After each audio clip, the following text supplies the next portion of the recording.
It is Crescent City 2 release day, and instead of reading it tonight, I got an email from Target that my book will arrive March 1st. I pre-ordered this a while ago. I pre-ordered it in one of their buy two, get one free sales. So I'm like, what does this mean now, like if I cancel it?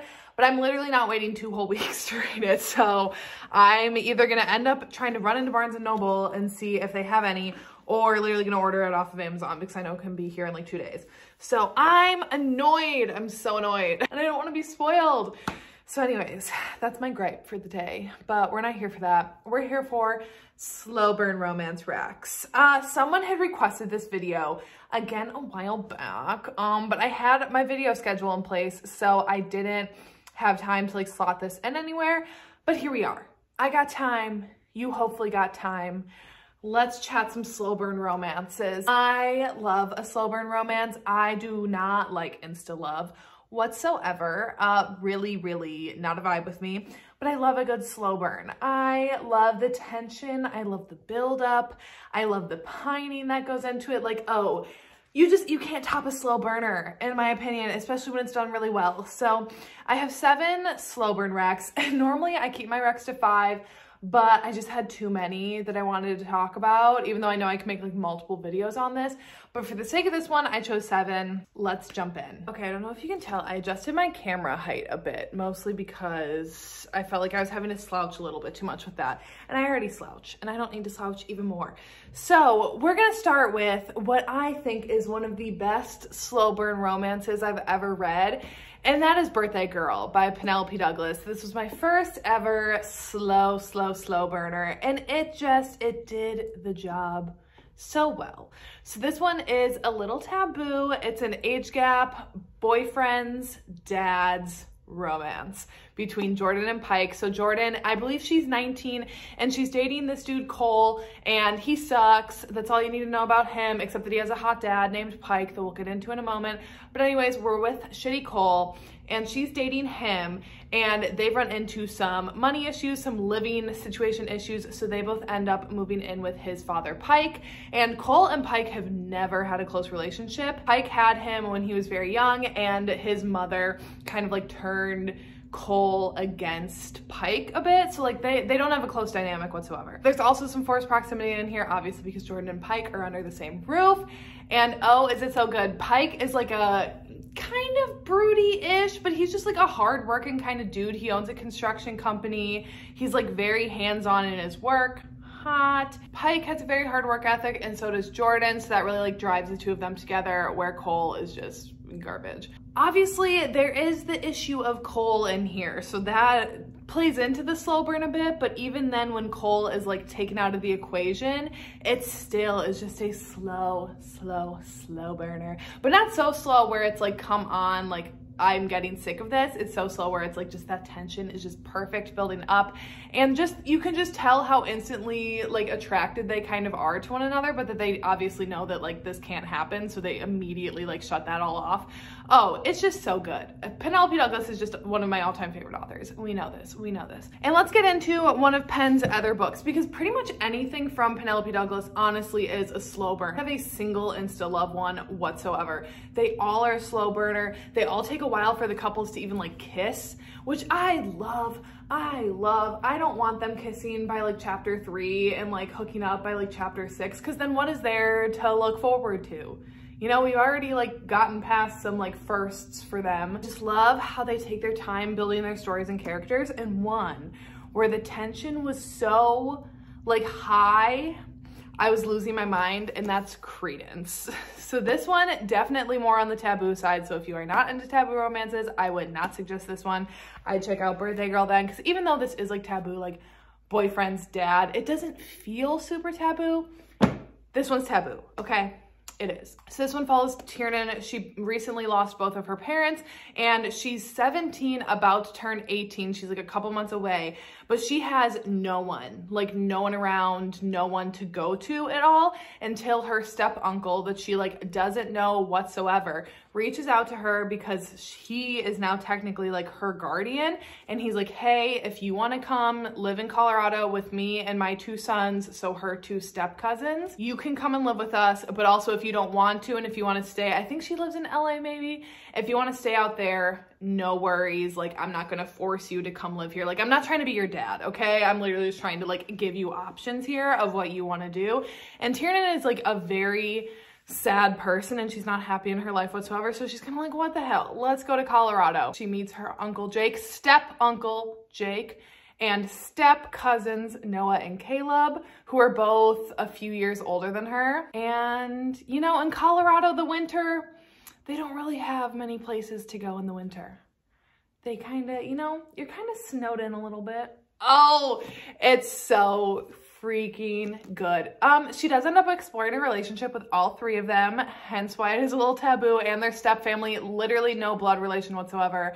If I see another person say that this is incest, it's not. They literally have no blood relation. Her dad and Jake had no blood relation whatsoever. They were only like family by marriages. However, it is taboo. And obviously it's a large age gap because, as I said, she does explore relationships with all 3, and Uncle Jake is obviously a little bit older, but oh, I love Uncle Jake. This one, the tension, I think it literally isn't until like 50% on my Kindle is like the first chapter that they ever get together. Like, I'm actually, did I flip like right to this? I think I did. Oh my God, chapters at like half of the book before there's even like kind of some stuff starting. So like I said, it's a slow burner, but the tension, the forced proximity, the atmosphere of this book is all so good. It's just, oh, I love this one. I love it. And also I love Tiernan's character. She goes through quite a growth in this too that I feel like is underrated when people talk about it. Because obviously the spice and like the relationships kind of outshine Tiernan's character growth, but she really does progress a lot. And I love to see that from her. Next up is a new release of this year that I read last month, and that's The Words by Ashley Jade. So this one is a bit of a caveat here,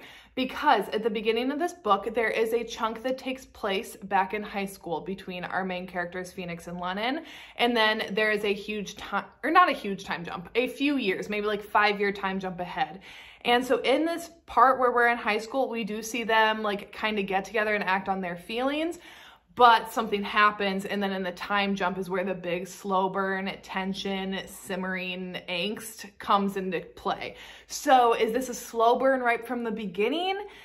Technically no, but I'm including it in here because I really think the bulk part of the book is in the fast forward, and that is where that slow burn kicks in, and oh, is it explosive. So Lennon and Phoenix are 2 main characters here. Phoenix is an aspiring musician, and Lennox, her father, is a songwriter, so she's also like involved in music. She writes songs, she sings, but she doesn't show anyone. She's very shy, she's an outcast in high school, and she excels in classes, and Phoenix is going to fail English, therefore being held back from graduation if he doesn't get his English grade passing. So the teacher recruits Lennon to tutor him, so she starts tutoring him, even though that he's this very like bad boy, rough, kind of definitely popular guy at school that all the girls want, and Lennon's like the outcast. You know how it goes. And they form like a genuine friendship and connection. Something happens. I don't want to spoil too much. We jump ahead into the future. Phoenix is on tour with his band. He's like made it as a musician. However, he is in a downward spiral from some events that have happened, and he needs help. And the label, his manager, the band is like fed up. They're like, we need someone to help keep him on track. And they're like, who can we recruit that would hate him and never give in to a single thing that he wants, or like never give in to his advances? Lennon. So Lennon needs the money, so she ends up joining tour with them. And that slow burn between them and the fast forward is so good. And also the hate that these 2 have for each other, specifically the hate that Lennon has for Phoenix in the fast forward, is so good. This book blew my mind, honestly. I have never read anything by Ashley Jade before until I read this book, and now I've recently started The Devil. I just started it last night because I'm like, I need to read more Ashley Jade books because I really vibed with her writing. I did have one critique about this that I talked in my monthly wrap-up, my January monthly wrap-up of it. I don't want to get into it here. It had more to do with like Lennon than anything to do with the slow burn of it. But oh, oh, is it so good. Also, it's a long book, but it does not feel long, I promise you. And just with how thick it is, you have a long time for that angst to burn. And oh, does it burn. It's so good. Next, I know I bring up this book a lot. I know I do, I'm well aware. However, I know that not every single person watches every single video, so I'm gonna keep bringing it up in videos where it's relevant, and I couldn't not include it, and especially a slow burn video when this is, I think, my all-time favorite slow burn romance.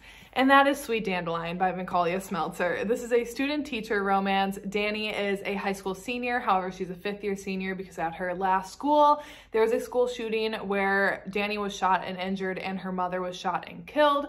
And Dani now needs to move in with her older brother in Seattle. I think it's Seattle.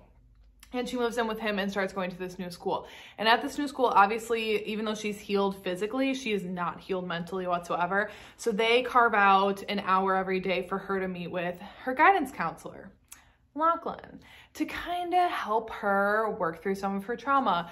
And oh, so this is then a romance between Dani and her guidance counselor, Lachlan. This is so good. It's thick.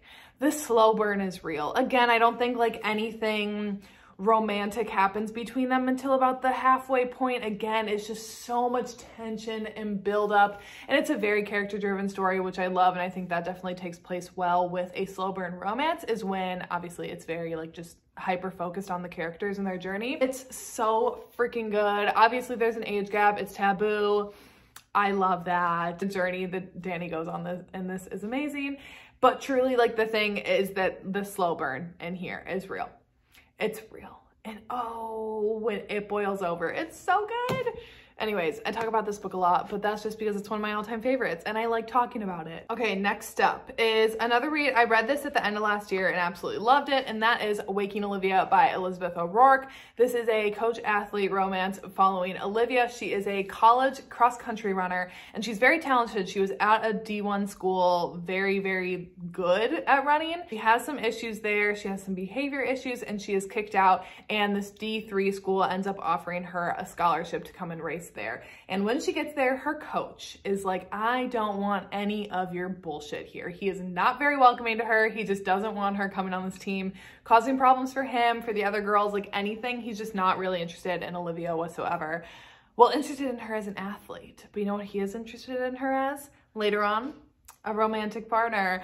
Obviously, coach athlete, slow burn romance. So, oh, and the coach's name is Will. I don't know if I said that. Is Will and Olivia fight their attraction for a long, long time, obviously because they are coach athlete, and Will knows that it would be a no-no for him to date Olivia. However, he just can't help himself from being drawn to her. And Olivia has a pretty dark past that Will kind of helps her work through and is trying to help her out. And he genuinely like takes her under his wing. She has like no family, nothing around, like no real friends or anything. And he really does kind of like introduce her to his mother, and it just kind of helps provide a stable environment for her. And even though this is coach athlete, it doesn't feel super taboo or forbidden, even though it is. I think part of that is due to like not really having a big age gap. I think they're maybe only 3 years apart or something, 3 or 4 years.